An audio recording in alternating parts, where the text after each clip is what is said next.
नमस्कार साथियों, mister Pandey academy में फिर से आपका एक बार स्वागत है। साथियों, यह वीडियो विशेषकर थंबनेल के माध्यम से आप जान ही गए होंगे कि बीएड वर्सेस बीटीसी का जो केस चल रहा है सुप्रीम कोर्ट में, उसी से संबंधित है।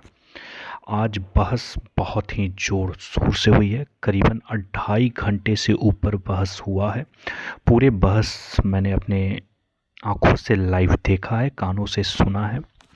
क्या क्या पहलुओं पर विशेषकर जज साहब कन्विंस हुए और कौन से पहलू पर उन्होंने आर्गूमेंट पेश किया, बीएड की क्या स्थिति है, बीटीसी का क्या स्थिति है, इन दोनों पक्ष को बेहतर जानने का प्रयास करेंगे।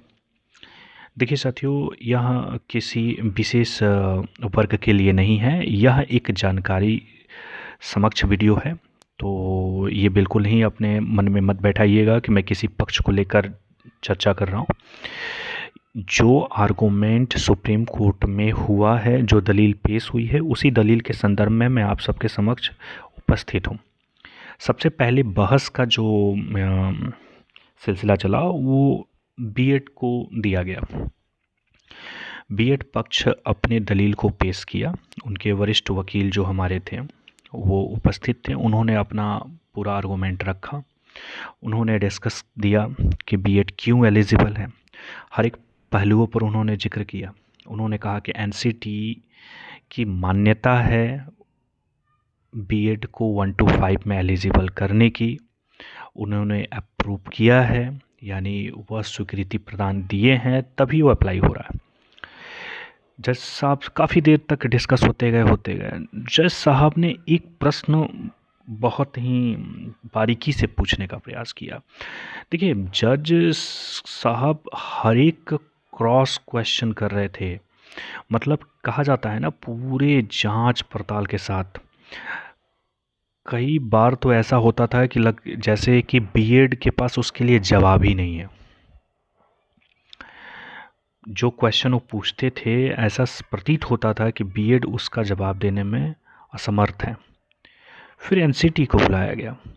एनसीटी से पूछा गया कि यह किसके रेफरेंस पर आपने इसका निर्णय लिया। तो एनसीटी ने कहा कि यह केवीएस के रेफरेंस पर इसका निर्णय लिया गया है।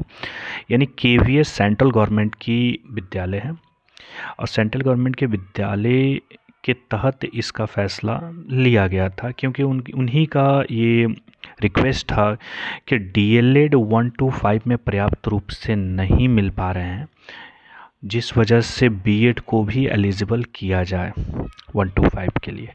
इस पे बहुत मीटिंग हुई। एचआरडी मिनिस्टर जो उस समय थे, एचआरडी मंत्रालय को भेजा गया पत्र। उसके बाद उसमें जितने भी वरीय पदाधिकारी थे उस विभाग के, सब ने मिलकर इसका निर्णय लिया। अब बात ये उठती है कि जज साहब ने यहाँ क्रॉस क्वेश्चन किया कि सिर्फ आप केंद्रीय विद्यालय के रेफरेंस पर ही काम किया है, अन्य राज्य के रेफरेंस पर इसको नहीं निर्णय लिया है। यहाँ पर एनसीटी की जो वकील साहिबा थी वह थोड़ी सी लटपटाते हुई नज़र आई। यानी इस विषय में उन्होंने स्पष्ट रूप से जज साहब को कन्विंस करने में असमर्थ थी। प्रयास किया लेकिन वो असमर्थ थी, ऐसा प्रतीत हुआ। इसके साथ साथ उन्होंने बीएड को लेकर एक ब्रिज कोर्स जो चलाया जा रहा है उसके लिए आपत्ति जाहिर की कि अगर ये एलिजिबल है तो इसमें ब्रिज कोर्स की आवश्यकता क्यों, आखिर ये ब्रिज कोर्स की आवश्यकता क्यों पड़ रही है। इसके लिए भी एनसीटी के पास कोई पुख्ता आर्गूमेंट नहीं था जो पेश कर पाए। तो स्पष्ट जज साहब ने कहा तो ये तो एक, अब कहा जाए कि अगर इस चीज़ के लिए आप सक्षम नहीं है तो एक अतिरिक्त डिग्री धारक देकर आपको सक्षम बनाया जा रहा है। यहाँ पर थोड़ी फंसती हुई नज़र आई। साथ ही साथ सबसे ज़्यादा बहस चला तो बीएड और एनसीटी के ही रिगार्डिंग चला कि आप एलिजिबल हैं तो क्यों है ये प्रूफ करके हमको दीजिए। क्योंकि कोर्ट में बहस यही चल रहा है कि एलिजिबल बीएड नहीं है, तो बीएड को अपना प्रूफ करना होगा। और इसमें काफ़ी बहस चलने के बाद भी आरटी के जो वकील साहिबा थी राइट टू एजुकेशन की, वो भी वहाँ प्रेजेंट थी। बहुत सारे राज्य के जो भी वकील, वरिष्ठ वकील थे, वो भी प्रेजेंट थे। अपने अपने आर्गूमेंट सबने पेश किया। कुछ समय तक जज साहब कन्विंस भी थे, कुछ चीज़ पर आपत्ति भी जारी की। कहने का मतलब है कि बीएड में खट्टा और मीठा दोनों तरीके का आर्गूमेंट हुआ। अब ये जज साहब के ऊपर डिपेंड करता है कि निर्णय क्या होगा, लेकिन आर्गूमेंट बहुत खट्टा मीठा था। ये कहना बिल्कुल ही मतलब स्पष्ट नहीं है कि बीएड की पलड़ा बहुत भारी है, बीटीसी की हल्की है, नहीं। क्योंकि जज साहब को कन्वेंस करना ही सबसे बड़ी वरीयता थी वहाँ।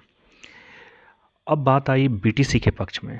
बीटीसी से जब यह अपना पक्ष उसने जारी किया कि यह राज्य सरकार की अथॉरिटी है, वह कर सकता है, अपना अपना वो दिया, स्टेट गवर्नमेंट, सेंट्रल गवर्नमेंट, सबकी अपनी अपनी एक पॉइंट व्यू दिखाया। उसके अकॉर्डिंग राज्य सरकार ने बीटीसी को वरीयता दी और बीएड वाले को बाहर कर दिया। हाई कोर्ट ने उसका फैसला बीटीसी के पक्ष में सुनाया, यानी राज्य सरकार के पक्ष में सुनाया सारी बात। लेकिन जज साहब ने पूछा क्या चीज़ कि अगर एनसीटी अगर इस चीज़ का रूल रेगुलेशन बनाया है तो फिर आपको आपत्ति क्यों है, इस चीज़ को मानने में आपको आपत्ति क्यों है? अगर सेंट्रल गवर्नमेंट का जो ये सब ब्रांच है उसने ये चीज़ बना के दिया कि नहीं ये चीज़ होना चाहिए, तो फिर आपको आपत्ति क्यों है? इस संदर्भ में बीटीसी के जो हमारे वकील थे वो भी फंसते हुए नज़र आए। उनके पास उस तरीके की पुख्ता आर्गूमेंट नहीं समझ में आया। ये तमाम खिचड़ी अभी पक रही है, अब देखना दिलचस्प होगा कि आगे क्या होता है। साथियों, आज का सबसे ज़्यादा बहस जो हुआ था वो बीएड और एनसीटी के वकीलों के साथ जज साहब का हुआ है।